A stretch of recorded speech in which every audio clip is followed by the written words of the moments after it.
नमस्कार दोस्तों, मंजित मैथमेटिक्स में आपका स्वागत है।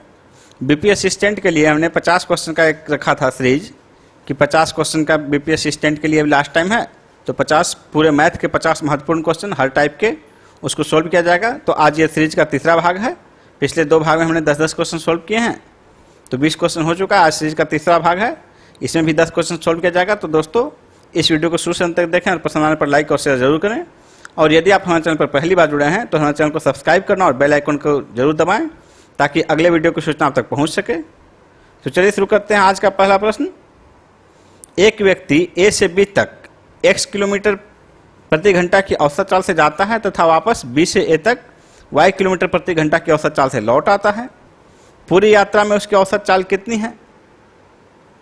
तो यहाँ तो मान लीजिए कि सीधा x किलोमीटर प्रति घंटा y किलोमीटर प्रति घंटा यानी कि फॉर्मूला के रूप में दे दिया है। यदि एक्स वाई रहे तो इसका सीधा सीधा फॉर्मूला होता है 2xy बटे x प्लस वाई। ये फॉर्मूला होता है, इसको ध्यान रखिए। इस फॉर्मूले का यूज आपका व्यवहारिक है। इसी को यदि दे दिया कि 40 किलोमीटर प्रति घंटा के रफ्तार से गया और 50 किलोमीटर प्रति घंटा के रफ्तार से वापस आया, तो पूरे यात्रा में उसकी चाल क्या होगी?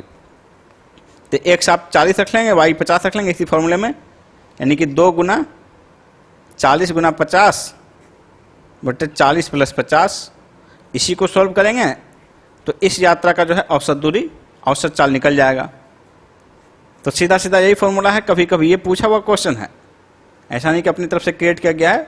जो भी क्वेश्चन यहाँ बताए जा रहे हैं सारे पूछे हुए क्वेश्चन हैं, इंपॉर्टेंट क्वेश्चन हैं। तो इस फॉर्मूला को ध्यान रखिए। डायरेक्ट आएगा तो डायरेक्ट बना सकते हैं, या तो कोई भी क्वेश्चन आएगा इसका एग्जाम्पल, तो आप बिल्कुल एग्जाम्पल पर इसी फॉर्मूले पर फिट करके उसको बना लीजिए। नेक्स्ट क्वेश्चन है, एक कक्षा में 40 विद्यार्थियों की औसत आयु 15 वर्ष है। 40 विद्यार्थी की औसत आयु 15 वर्ष है। 10 नए विद्यार्थियों के प्रवेश करने के उपरांत औसत आयु 0.2 वर्ष की वृद्धि हो जाती है। नए विद्यार्थियों की औसत आयु कितनी है? तो इसका या तो एक जो ट्रेडिशनल तरीका है उसको गुना करके औसत का कुल निकालिए, इसका औसत का कुल निकाल के जोड़ दीजिए। लेकिन देखिए इसको शॉर्ट तरीके से कैसे बनाएंगे। 40 विद्यार्थी 15 वर्ष औसत है, 10 विद्यार्थी बढ़ रहे हैं और सारे का औसत, यानी कि इनका भी औसत यही मान लें। सबसे पहले 10 नए विद्यार्थी जो आ रहे हैं उनका भी पहले 15 वर्ष ही मान लेते हैं। अब ये बढ़ा रहे हैं 0.2 ईयर्स, इनका सिर्फ आयु जो है वो 0.2 ईयर्स इसको बढ़ा रहा है। और ये कितने लोगों का बढ़ा रहा है? तो 40 तो पहले से थे और 10 आ गए, यानी कि 50 लोगों का है। 50 लोगों को ये 0.2 ईयर्स बढ़ा रहा है, 10 लोग 0.2, यानी कि प्रत्येक जो है इस नए 10 में से प्रत्येक जो है 5 लोगों का बढ़ा रहा है। 0.2 5 लोगों का बढ़ा रहा है प्रत्येक व्यक्ति, यानी कि प्रत्येक व्यक्ति का कितना एडिशनल आयु है? 0.2 गुना 5 बराबर 1, यानी कि 15 के अतिरिक्त प्रत्येक के पास 1 वर्ष और है, जो 5 लोगों के लिए 0.22 ईयर्स दे रहा है। इसलिए 15 प्लस 1 16 वर्ष इन नए 40 विद्यार्थियों का हो जाएगा। इन 10 विद्यार्थियों का जो औसत है, नए विद्यार्थियों का औसत 16 वर्ष हो जाएगा। इसी को दूसरे तरीके से इस तरह भी सोल्व कर सकते हैं कि नए विद्यार्थियों का जो औसत है, औसत में इतना वृद्धि हो जाती है। तो पहले 15 था, वृद्धि हो गया, अब जो है 15.2 है, यानी नए लोग जो आ रहे हैं 15.2 तो खुद का भी ले रहे हैं, अब बाकी 40 लोगों का 0.2 बढ़ा रहे हैं। 10 लोग 40 लोगों का बढ़ा रहे हैं, यानी कि प्रत्येक जो है 4 लोगों का बढ़ा रहा है। 0.2 4 लोगों का बढ़ा रहा है, खुद का अपने पास तो पूरा पेट है ही, 15.2 ईयर्स खुद का है। ये देखिए 4 लोगों का प्रत्येक विद्यार्थी बढ़ा रहा है, तो 0.8 बढ़ा दिया, और 15.2 इनका मूल औसत था। तो 15.2 अब प्लस 0.8 ये भी हो गया बराबर 16 वर्ष। या तो पुराने औसत को यूज करके बनाइए, तो सब में पूरे विद्यार्थी को जोड़ दीजिए, या अगर औसत में पहले जोड़ दिए, नया औसत निकाल लिए, तो इसमें फिर नए लोगों को शामिल नहीं, सिर्फ पुराने लोगों को का कितना बढ़ रहा है उसको कैलकुलेट करके बनाइए, और ये बिल्कुल इस क्वेश्चन को मौखिक सॉल्व कर दीजिए। नेक्स्ट क्वेश्चन देखिए, एक बल्लेबाज की 11 पारियों के रनों का एक निश्चित औसत है। 12वीं पारी में उसने 129 रन बनाए, तत्पश्चात उसके रनों का औसत 9 रन बढ़ गया। पिछले क्वेश्चन की तरह ही 9 रन बढ़ गया। उसकी 11 पारियों का औसत कितना है, यानी पिछला औसत मांग रहा है। 11 पारियों का औसत निश्चित औसत था, वो औसत कितना था। तो हमें 11 पारियों का औसत जो कुछ भी है उसमें देखिए 12वीं पारी में इतना बनाया और 9 बढ़ा दिया, यानी 12 पारियों का 9 बढ़ा दिया, हर पारी का 9 बढ़ा दिया, यानी कि इसमें कुल पिछले औसत की अपेक्षा, पिछला औसत मान लीजिए जो भी यहाँ पहले जोड़े थे पिछले वाले में 15, तो अगर पिछला औसत जो भी था उसमें कुल कितना बढ़ा दिया, ये 12 लोगों का 9, यानी कि 12 गुना 9 108। कुल औसत तो औसत उसका भी मेंटेन हुआ, बाकी ये एडिशनल कितना लाया सब लोगों का लेके 12 लोगों का 12 गुना 9 108, 8 लेके आया बराबर 129 इसका। यानी कि देख लीजिए पुराना औसत कितना था उसमें 108 ने सबका बढ़ा दिया, ये हो गया 129। तो x बराबर 129 माइनस 108 इज इक्वल टू 21, यानी कि जो पुराना औसत था उसकी 11 पारियों के औसत वो 21 थे। नेक्स्ट क्वेश्चन देखते हैं। एक किसान के पास कुछ मुर्गियां तथा बकरियां हैं, यदि इन सब के कुल 240 सिर तथा 640 पैर हों तो मुर्गियां कितनी हैं। हम देखिए मुर्गियां का मतलब 2 पैर और बकरी का मतलब 4 पैर, इसी कॉन्सेप्ट को समझना है यहाँ। और सिर तो सबके पास एक है, यानी मुर्गी और बकरी की कुल संख्या मिलाकर 240 है और मुर्गी की संख्या का दुगुना, मुर्गी को यदि x मान लें और बकरी को y, तो इस क्वेश्चन को बनाने का जो ट्रेडिशनल तरीका है वो यही है कि पहला समीकरण हो गया x प्लस वाई बराबर 240 और दूसरा समीकरण बनेगा पैर की संख्या, यानी मुर्गियों का 2 पैर 2x प्लस बकरी का 4 पैर 4y इज इक्वल टू 640। यही 2 समीकरण निकल गए, इन्हीं को सॉल्व कीजिए आंसर निकल जाएगा।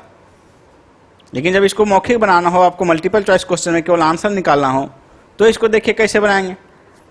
सिर तो है x और y मिला के, और दूसरा देखिए पैर की संख्या को आधा कर दीजिए और पैर की संख्या को आधा करके उसमें ये घटा दीजिएगा तो आपको 4 पैर वाले की संख्या निकल जाएगी, यानी कि यहीं से आ रहा है इसी फॉर्मूले से। इसको आधा कर दिए तो क्या निकला, x plus 2y is equal to 320। अब x प्लस 2y में x प्लस वाई घटा दीजिएगा तो y निकल जाएगा, y निकल गया तो y हो गया 4 पैर वाले की संख्या y है, यानी कि इसको आधा करके पैर की संख्या को आधा करके इसमें घटा दीजिए, उसमें ये घटा देना है, यानी कि आधा कर दिए 320 में 240 घटा दिए, तो 320 में 240 घटा दिए तो 80 निकल गया। 80 निकला तो 80 हो गया बकरी की संख्या, हमें निकालना है मुर्गियों की संख्या। तो अब कुल सिर में घटा दीजिए, दोनों का योग देखिए, सिर का मतलब दोनों का योग 240 है, 240 में से 80 बकरे हैं, बकरियां हैं, तो मुर्गी 240 घटाओ 80 यानी कि 160, डी आंसर हो जाएगा। ये इस क्वेश्चन को मौखिक सोल्व करने का तरीका हुआ। नेक्स्ट क्वेश्चन है, एक परीक्षा में किसी परीक्षार्थी को प्रत्येक सही उत्तर के लिए 5 अंक मिलते हैं और प्रत्येक गलत उत्तर के लिए 2 अंक काट लिए जाते हैं। यदि वह 140 प्रश्नों का उत्तर दे और 350 अंक प्राप्त करे तो उसने कितने प्रश्नों का सही उत्तर दिया। इस क्वेश्चन को सबसे जो शॉर्ट तरीका हमारा संख्या रेखा पर बनेगा। जो हमारा संख्या रेखा पर बनाने का मेरा तरीका है, ढेर सारे क्वेश्चंस ढेर सारे टॉपिक के बनते हैं, जैसे सिर पैर वाले को भी संख्या रेखा पर बना सकते थे। तो देखिए उसको कैसे बनाते, 240 है, यानी कि कुल संख्या 240 है। यदि सारे 240 जो हैं ये मुर्गी हों तो कितने पैर हो जाएंगे, 480। यदि सारे जो हैं बकरियां हों तो कितने पैर हो जाएंगे, 960। और हमारे पैरों का जो है कुल मिक्सचर ये 640 है। अब इससे दोनों का अनुपात निकल जाएगा, ये मुर्गी ये बकरी, तो ये दूरी हो गया मुर्गी का अनुपात और ये दूरी हो गया बकरी का अनुपात। इसी प्रकार नंबर सिस्टम पर इस क्वेश्चन को भी सोल्व करेंगे। और उस क्वेश्चन को तो सॉल्व करने का वो शॉर्ट तरीका था, इसलिए उसको बताया गया। लेकिन इसमें सबसे शॉर्ट तरीका आपका नंबर सिस्टम पर है, और देखिए वो कितनी आसानी से बनेगा। जब आप नंबर सिस्टम नंबर लाइन पर बनाने का तरीका समझ जाएंगे संख्या रेखा पर, तो फिर उसको कितनी आसानी से आप बना लेंगे, मौखिक ही बना लेंगे। तो पहले इस कॉन्सेप्ट को समझिए। तो यहाँ पर दो एक्सट्रीम चीज़ है, सही और गलत मिला के कुल अंक 350 प्राप्त किए। कुल सॉल्व कितने किए? 140। यदि उसने सारे रॉन्ग कर दिए, यदि उसने सारे सही कर दिए, तो कितना क्वेश्चन, कितने अंक आएंगे? 140 क्वेश्चन अटेम्प्ट लिए, निगेटिव होने पर 2 अंक काटे जाएंगे, यानी 140 के 140 गलत हो गए तो उसके मार्क्स कितने आएंगे? -280। और यदि सभी सही हो गए तो एक क्वेश्चन के लिए 5 अंक मिल रहे हैं, तो 14 पंचे 70, 700। यदि सभी गलत हो गए तो -280, सभी सही हो गए तो 700। लेकिन वास्तव में क्या आ रहा है? 350। अब इनमें जो ये गैप जो है, ये गैप गलत का अनुपात आ जाएगा और ये गैप सही का अनुपात दिखाएगा। तो जब यहाँ अनुपात निकालना है तो इस अंक को और छोटा करते हैं। देखिए 70 से कट जाएगा, 0 0 सबका हटा दीजिए, 7 से कट जाएगा, 7 चौके 28 यानी कि -4, 7 पचे 35 और 7 जंग 70। ये छोटा हो गया, अनुपात निकालना है। तो -4 से 5 के बीच की दूरी कितनी होगी? -4 से 0 जाएगा, फिर 0 से 5, यानी कि ये दूरी हो गई 9। और 5 से 10 की दूरी 5, यानी कि इधर जो गलत था, गलत का अनुपात 5 है, गलत अनुपात सही बराबर हो जाएगा। गलत का अनुपात 5 और सही का अनुपात 9। संख्या रेखा पर इसको पलट देते हैं, 5:9, यानी कि उसने कुल कितने प्रश्न सही किए? 5 और 9 का अनुपात है सही का, यानी कि कुल 9 सही किए। कितने में? 9 5 14 में। 9 सही किए कुल 14 में से। 9 सही हो गया, 5 गलत हो गया, यानी कि 14 में से 9 सही। 140 में से 90 सही। 140 प्रश्न थे, सही उत्तर कितने दिए? 90। डी आंसर हो गया। नेक्स्ट क्वेश्चन देखते हैं। एक पार्टी में प्रत्येक व्यक्ति सभी उपस्थित व्यक्तियों से हाथ मिलाता है। यदि कुल हैंडशेक 66 हुए तो पार्टी में कितने व्यक्ति थे? आपको इसके लिए देखिए बिल्कुल मौखिक निकाल लीजिएगा। इसका तरीका है कि यदि मान लीजिए कि पार्टी में कुल 10 लोग हैं, एक हम कल्पना करते हैं सिर्फ, तो कुल कितने हैंडशेक होंगे? इसका आंसर हो जाएगा, उसको 1 कम से गुना कीजिए और 2 से भाग दे दीजिए। यदि 10 व्यक्ति हैं तो उसको 1 आधा करके 2, उसको जो है 1 कम से गुना करके 2 से भाग दे दीजिए, यानी कि 9 10 90 भाग 2 45 हैंडशेक होंगे। यदि 10 व्यक्ति हैं तो 45 हैंडशेक होंगे। यानी कि यहाँ जो 66 हैंडशेक दिया हुआ है, यानी 45 हमको दिया हुआ है और हमको 10 तक पहुँचना है, तो क्या करेंगे? 2 से गुना करेंगे। जाइए उसी तरह गुना 2, गुना 2 से करेंगे तो क्या हो जाएगा? ये 66 गुना 2 132। अब 132 क्या है? लगातार 2 संख्याओं का, किसी जितने व्यक्ति थे और उससे कम, 1 कम का गुना है, यानी 132 जो है, यानी जितने हैंडशेक हुए उसको 2 गुना कर देंगे। वो जितने व्यक्ति थे x इंटू x-1, ये बराबर 132 है। किसी संख्या का उससे जस्ट कम वाले से, यानी कि 2 लगातार संख्याओं का गुणनफल 132 है। उसमें से बड़ी संख्या जो है वो पार्टी में उपस्थित व्यक्तियों की संख्या हो जाएगी। इस चीज को ध्यान दीजिए। तो ये किस 2 संख्याओं का गुणनफल है? लगातार 2 संख्याओं का। तो लगातार 2 संख्याओं का गुणनफल निकालने का बहुत ही आसान तरीका है। इसके लिए आपको मौखिक बिल्कुल निकालेंगे। तो कैसे? देखिए ये किसके स्क्वायर के बीच है? किन 2 संख्याओं के स्क्वायर के बीच है? वही 2 संख्याओं का गुणनफल होगा। ये 11 का गुणनफल 121 और 12 का गुणनफल 144 स्क्वायर। तो 11 और 12 के स्क्वायर के बीच है, इसलिए 132 जो है 11 गुना 12 हो जाएगा। यानी कि देखिए 12 व्यक्ति थे, उससे कम से गुना करके 2 से भाग दिए, 66 हैंडशेक हुए। यानी कि इसमें कितने पार्टी में लोग थे? तो 12 हो जाएगा। यानी कि इस तरह क्वेश्चन है, या तो सीधा अगर दे दिया रहे कि किसी पार्टी में 12 लोग हैं, सभी ने एक दूसरे से हैंडशेक किए, तो कितने हैंडशेक होंगे? तो उसको हम निकाल लेंगे 12 गुना 11/2। 6 11 7 66। लेकिन यहाँ पर रिवर्स दिया हुआ है, 66 दिया हुआ है, आपको 12 तक पहुँचना है।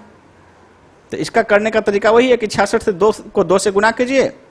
अब जितना रिजल्ट आएगा 132, वो लगातार 2 संख्याओं का गुणनफल होगा और बड़ी संख्या उपस्थित व्यक्तियों की संख्या हो जाएगी। तो वहाँ कैसे निकालेंगे? कोई भी संख्या 2 लगातार संख्याओं का गुणनफल है तो संख्या कैसे ज्ञात करेंगे? तो जिन 2 संख्याओं के स्क्वायर के बीच ये आ रहा है तो उन्हीं 2 संख्याओं का गुणनफल होगा। ये आंसर हो गया इसका 12। नेक्स्ट क्वेश्चन देखते हैं। 225 मीटर लंबे रोड को एक और बराबर बराबर दूरी पर 26 पेड़ लगाए गए हैं। इस दूरी के आरंभ में और अंत में भी पेड़ लगाए गए हैं, तो 2 क्रमागत पेड़ों के बीच की दूरी कितनी है? यहां हमको सिर्फ एक कॉन्सेप्ट ध्यान देना है, क्वेश्चन मौखिक बन जाएगा। 26 घटाओ 1 कर दीजिए और भाग दे दीजिए। जितने पेड़ हैं उसको 1 घटा दीजिए, इसमें भाग दीजिए, 25 को 225 से भाग दीजिए तो वो हो जाएगा 9। तो आंसर हो जाएगा हमारा 9 मीटर। लेकिन अब ऐसा क्यों करेंगे? तो जितने पेड़ लगाए गए हैं कितनी बराबर दूरी, तो ध्यान दीजिए कि एक दूरी है 25, मान लीजिए कुछ भी मीटर की है, तो उसके दोनों छोर पर लगाए गए हैं 2 क्रमागत पेड़ों के बीच की दूरी। इस दूरी के आरंभ और अंत दोनों में पेड़ लगाए गए हैं। तो आरंभ अंत दोनों में पेड़ लगाए गए हैं, यानी कि मान लीजिए कि कुछ भी 4-4 मीटर का, मान लीजिए कि किसी भी क्षेत्र को काटते हैं तो कितने क्षेत्र हो गए? 1 2 3 4 5 6 7 सेक्शन हो गए। लेकिन पेड़ कितने हो जाएंगे? 1 ज्यादा हो जाएंगे क्योंकि दोनों छोर पर है। 1 2 3 4 5 6 7 8। यदि आपके 2 छोर हैं, 2 पेड़ लगाए गए हैं तो ये 1 दूरी है। 3 पेड़ लगाए गए हैं तो दूरी 2 है। 4 पेड़ लगाने पर 3 दूरियां हो जाएंगी। 26 पेड़ लगाए हैं तो बीच का जो गैप है वो 25 हो जाएगा और कुल लंबाई है 225, तो 225 से 25 को हम भाग दे देंगे, यानी कि 26 पेड़ हैं तो 1 छोर घटा देंगे, इसमें 1 25 से भाग दे देंगे, तो 25 भाग जो 225 में देंगे तो 9 बार में लग जाएगा। 25 चौके 100, 25 चौके 100 और 1 बार 25, 9। इसलिए 9 मीटर है, प्रत्येक पेड़ के बीच की दूरी 9 मीटर है। देखते हैं क्वेश्चन नंबर 8। क्वेश्चन नंबर 8 देखते हैं। एक विद्यालय में खेल दिवस पर प्रत्येक कतार में 30 छात्रों को खड़े करने पर 16 कतारें बनती हैं। यदि कतार में 24 छात्रों को खड़ा कर दिया जाए तो कितनी कतारें बनेंगी? तो देखिए इसको कैसे बिल्कुल मौखिक करेंगे। छात्रों की संख्या 30 है, यदि वो 24 कर दी जाए, यानी कि छात्रों की संख्या कितनी हो गई पहले की अपेक्षा? 30 से 6 कम, यानी कि 1/5 कम हो गया 30 का, यानी कि बच गया 4/5। छात्रों की संख्या 30 था, 30 का 4/5 हो गया, तो कतार की संख्या जो है 16 था, 16 का 5/4 हो जाएगा। छात्रों की संख्या 30 थी, 4/5 हो गई, 1/6 कम हो गया ना, 30 में से 6 कम हो गया, 24 हो गया, तो 30 का 6 जो है 1/5 है, तो 1/5 कम होने का मतलब 4/5 हो गया। तो छात्रों की संख्या 4/5 हो गई, तो कतारों की संख्या 5/4, इसको पलट देंगे 5/4 हो जाएगा। तो 16 को 5/4 से गुना कर दीजिए, 4 4 पंचे 20 आंसर हो जाएगा। यानी कि देखिए पहला चेंज जितना गुना हो रहा है उसका रिवर्स दे देंगे, दूसरे में उतना से भाग दे देंगे, यानी कि उसका रिवर्स गुना कर देंगे। 4/5 गुना हो जा रहा है, तो जो कतार है उसको 5/4 गुना कर देंगे। दोस्तों इन क्वेश्चंस को यदि एक बार में आपको समझ में आए तो बार बार देखिए, उसको ध्यान से देखिए, और पूरा विस्तृत रूप से जानने के लिए इन क्वेश्चंस को कैसे डिटेल में बताएंगे, सारे टॉपिक को सोल्व आर.एस. अग्रवाल की हमारी कक्षाएं चल रही है, रोज 1 वीडियो 2 वीडियो अपलोड हो रहे हैं, तो उन वीडियो को देखिए, उनसे हमारे टेक्निक जो हैं मौखिक बनाने के क्वेश्चन के तरीके हैं वो आपको पूरा डिटेल में उसका प्रैक्टिस कीजिएगा, पूरा आर.एस. अग्रवाल का किताब का, तो अगले परीक्षा में आपको सहूलियत होगा। देखिए नेक्स्ट क्वेश्चन देखते हैं। एक व्यक्ति तथा समान संख्या में घोड़े कहीं जा रहे हैं। आधे व्यक्ति घोड़े के पीठ पर बैठे हैं और शेष व्यक्ति घोड़ों के साथ पैदल चल रहे हैं। यदि जमीन पर कुल पैरों की संख्या 70 हो तो घोड़े कितने हैं? यहां देखिए आपको ऑप्शंस में से निकाल लेना है आंसर। ये कैसे बनेगा, इसको एक कल्पना करते हैं। एक व्यक्ति यानी कुछ व्यक्ति और समान संख्या में घोड़े। तो मान लीजिए कि एक व्यक्ति प्लस एक घोड़ा जा रहा है, इससे हम तुलना करके बनाएंगे। तो कितने पैर होंगे, पैरों की संख्या दी हुई, तो हम एक व्यक्ति एक घोड़ा निकाल के पैरों की संख्या निकालेंगे और उससे तुलना कर लेंगे, इसको निकल जाएगा हमारा कितने घोड़े हैं। यदि एक व्यक्ति, आधे व्यक्ति घोड़े पर चल रहे हैं, आधे पैदल, तो एक नहीं दो का कल्पना कीजिए फिर, ताकि आधे चल जाएं। तो दो व्यक्ति मान लीजिए हैं, दो घोड़े हैं, तो जमीन पर कुल कितने पैर होंगे। एक व्यक्ति, समान संख्या में घोड़े कहीं जा रहे हैं, आधे व्यक्ति घोड़े के पीठ पर चढ़ गए और शेष व्यक्ति घोड़ों के साथ पैदल चल रहे हैं। तो पैरों की संख्या, यानी कि अभी देखिए दो व्यक्ति और दो घोड़े हैं, तो पैरों की संख्या कितनी हो गई। दो व्यक्ति का, एक व्यक्ति घोड़े के पीठ पर चढ़ जाएगा, आधा व्यक्ति, अब बाकी दो घोड़े हैं, तो दो घोड़े का 4 दूनी 8 पैर, एक व्यक्ति तो पीठ पर चढ़ गया, एक व्यक्ति पैदल चल रहा है, तो 2 पैर बराबर 10 पैर। 10 पैर, तो घोड़े की संख्या कितनी है 2, गुना 7 गुना 7, 10 गुना 7 70 पैर, दोनों तरफ गुना कर देंगे तो घोड़े की संख्या 2 सत्ते 14। 10 पैर हैं तो 2 घोड़े हैं, तो 70 पैर हैं तो 7 गुना कर देंगे, घोड़े की संख्या भी 14 हो जाएगी। सी आंसर हो जाएगा। नेक्स्ट क्वेश्चन देखिए, गणतंत्र दिवस पर 450 बच्चों में एक समान मिठाइयाँ बांटी जानी थी, परंतु उस दिन 150 बच्चे अनुपस्थित रहने के कारण प्रत्येक बच्चों को 3 अतिरिक्त मिठाइयाँ मिली। प्रत्येक बच्चे को कितनी मिठाइयाँ मिली। ट्रेडिशनल तरीका बहुत लंबा होगा, जो हमारा शॉर्ट तरीका है, अभी जो आपको कतार की संख्या किए थे कि विद्यार्थी हो गया 4/5, तो कतार हो जाएंगे 5/4। वही तरीका यहाँ भी यूज हो जाएगा। 450 बच्चे थे, 150 अनुपस्थित हो गए, तो 450 में से घट गया कितना 150। 150 450 का कितना है 1/3, 1/3 कम हो गया, तो बच गया कितना। विद्यार्थियों की संख्या हो गई 2/3, तो मिठाइयों की संख्या कितनी हो जाएगी 3/2। विद्यार्थियों की संख्या 2/3, तो मिठाई जो मिलनी थी पलट देंगे इसको 3/2। मिठाई 3/2 हो गया, यानी कि 1.5 गुना हो गया। तो पहले जितनी मिठाई मिल रही थी उसकी 1.5 गुनी मिठाई फिर मिलेगी 3/2, यानी 1/2 ज्यादा हो गया। पहले जितनी मिल रही थी उसकी आधी और मिल रही है, आधी और मिल रही है, आधी और, यानी कि 3 अतिरिक्त। यदि आधी और बराबर 3 हो गया तो एक पूरा कंप्लीट कितना है 6। तो पहले 6 मिलनी थी, उसकी आधी और मिलने लगी, 3 अतिरिक्त मिलने लगी, तो कुल 9 मिठाइयाँ। प्रत्येक बच्चे को कितनी मिठाइयाँ मिली, तो कुल पहले 6 मिलना था, लेकिन 150 बच्चे एब्सेंट हो गए, तो 3 और मिलेगा, उससे कुल मिठाइयाँ 9 मिलेगी। 6 और 3 9 मिलेगी प्रत्येक बच्चे को। सी आंसर हो गया। तो दोस्तों, इस प्रकार आज के वीडियो का 10 क्वेश्चन यही समाप्त होता है। यदि यह वीडियो आपको पसंद आया हो तो इसे लाइक और शेयर जरूर करें। और दोस्तों, हमारा अगला वीडियो जल्दी ही आएगा, उसमें भी 10 क्वेश्चन रहेंगे, उसको देखना नहीं भूलेंगे। धन्यवाद।